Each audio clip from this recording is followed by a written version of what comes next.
Halo, selamat datang kembali di channel yang selalu berbagi ilmu biar bermanfaat, karena ilmu akan bermanfaat bila kita bisa membagikannya. Tepatnya bukan ilmu sih, pengalaman dalam menjalani pekerjaan sehari-hari saya. Mungkin bagi teman-teman semua yang kebingungan atau kesusahan dalam mencari solusi menghadapi permasalahan tentang dunia motorcycle, kita ada pengalaman yang akan kita bagi. Seperti biasa, di kesempatan kali ini saya ingin membagikan sebuah permasalahan, yaitu piston baru, shaker baru, ring shaker baru di coulter ulang, tapi setiap dipakai selama 1 bulan, 2 bulan, bahkan 3 bulan itu sudah timbul asapnya atau asap putih, sudah motor sudah berasap di knalpot. Piston baru, coulteran baru, ring piston baru, dipakai 3 bulan 2 bulan sudah keluar asapnya. Bahkan tidak sampai 3 bulan, 1 bulan sudah keluar asapnya, 1 minggu juga bisa. Itu disebabkan karena apa? Nah, di sini kita akan membaginya. Biasanya salah dalam pemasangan ring shaker. Untuk lebih lanjut, kita dekatkan kameranya ya, kita bagikan videonya satu persatu. Oke, ini terus videonya, kamera kita dekatkan. Ini buring atau silinder ini di coulter baru, nanti kita cuci. Ini masih ada solarnya, datan solar. Pistonnya juga baru, nah, baru nih pistonnya. Coulteran baru, piston baru. Yang akan saya kupas di sini ada ring oli. Ring oli ini harus ada lubangnya supaya sirkulasi oli bisa masuk melumasi. Kalau saya pernah membeli, soalnya itu satu produk, sama-sama satu merek, tapi habis saya pasang dipakai jalan berapa kilometer itu mengalami pistonnya macet. Karena apa? Karena lubangnya ini tidak ada, lubang olinya yang di dalam ini tidak ada setelah saya cek.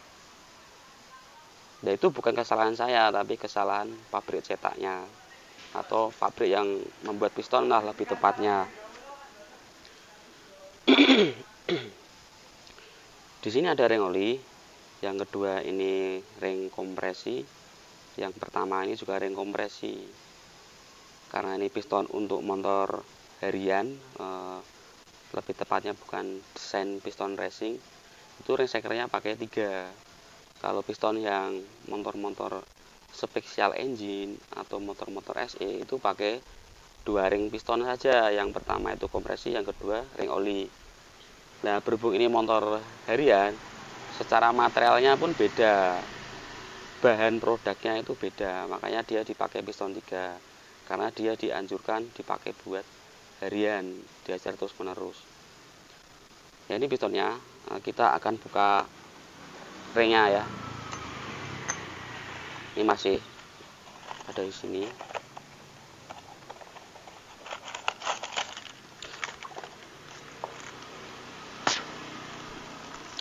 Ring shakernya masih baru, belum dibongkar, kita akan bongkar.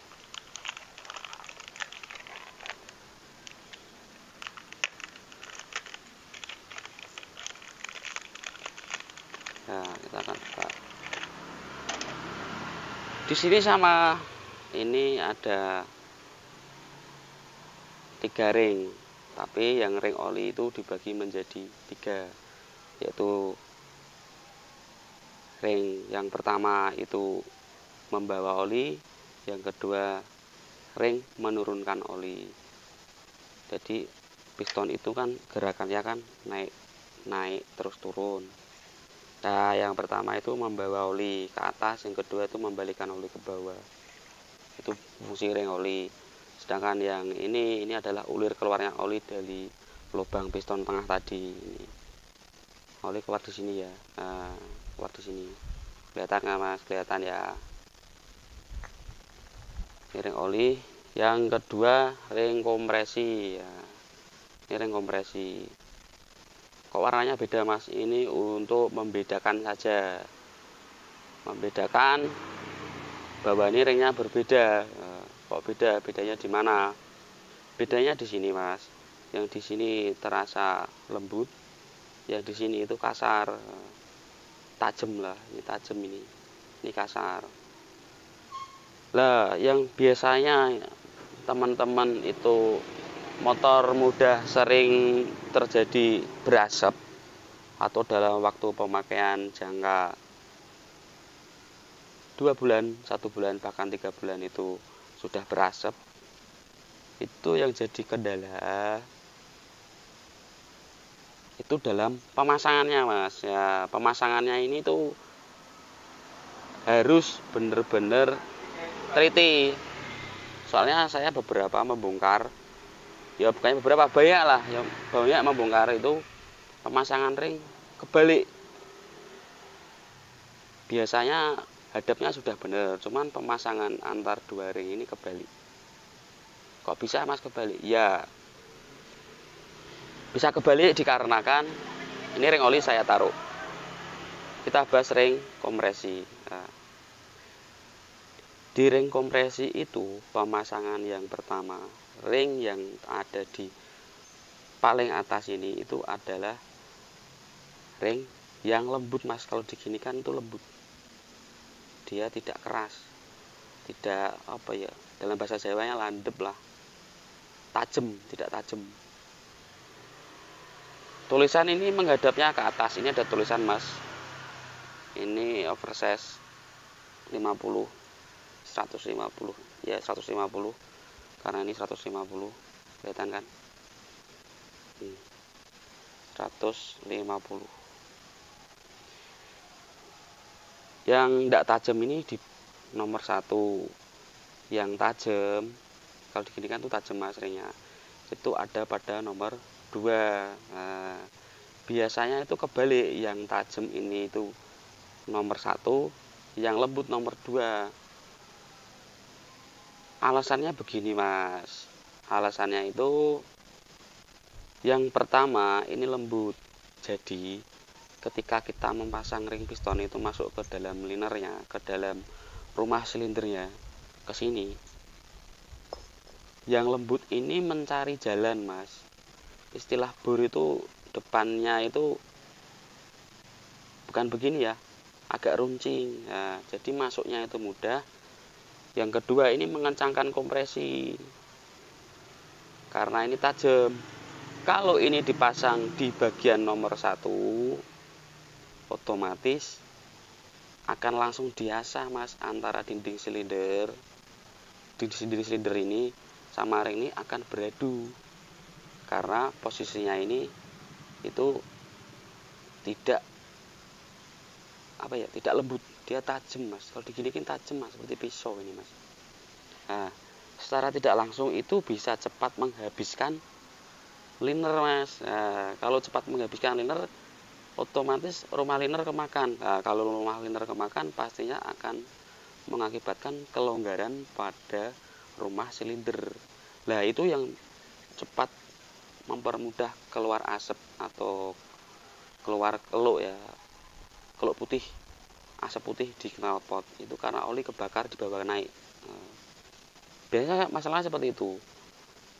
Nah, pokoknya perhatikan dalam pemasangannya, itu yang utama.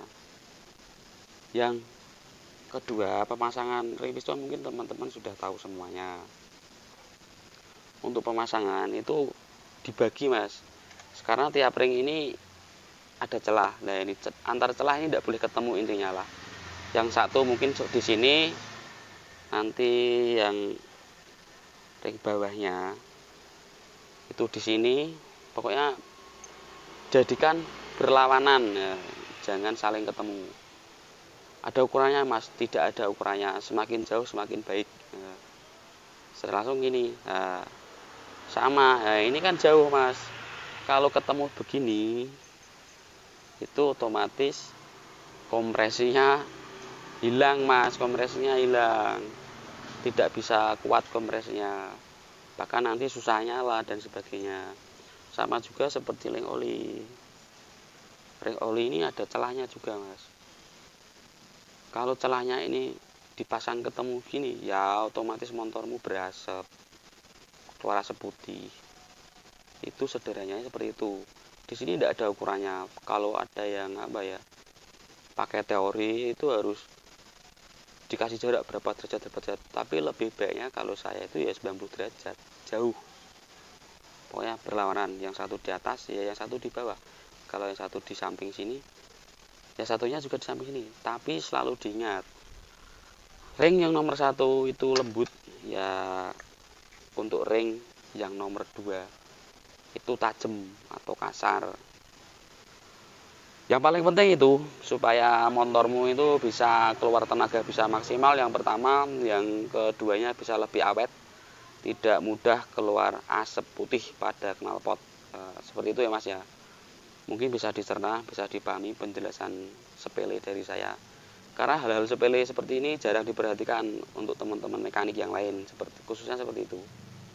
Pada akhirnya nanti balik lagi ke bengkel lagi, bongkar motor lagi, kolter ulang lagi. Berisik banget ya Mas, berisik, ada motor lewat. Kolter ulang, beli piston lagi. Nah, itu sumber-sumber kecil yang sering kita sepelekan, tapi berakibat menguraslah pada isi dompet. Seperti itulah penjelasan dari saya. Ya, berikut tadi adalah salah satu penjelasan atau pengalaman dari saya, dari Dus Sepeda Motor, masalah motor piston baru, ring shaker, ring piston baru di kolter ulang dipakai tapi tetap berasap. Tapi pemakaian otomatis kan lebih dari 2 hari, 3 hari, 4 hari, 5 hari, bahkan 1 bulan baru keluar asap. Kok tidak bisa kayak aslinya, tidak bisa kayak pabrikannya, bahkan 3 tahun ganti oli rutin pun masih tidak berasap. Yaitu kesalahan pada mekaniknya bisa jadi. Tapi jangan seutuhnya menyalahkan mekanik juga, karena spare part itu juga pengaruh. Usahakan selalu pakai produk asli kalau bisa. Kalau tidak bisa, cari yang nomor 2, nomor 3, jangan nomor yang 10. Mungkin video saya akhiri. Saya undur diri sejenak. Apabila ada kata-kata saya yang salah atau kurang berkenan dalam teman-teman semua, saya mohon maaf. Warahmatullahi wabarakatuh. Salam otomotif, salam tembak.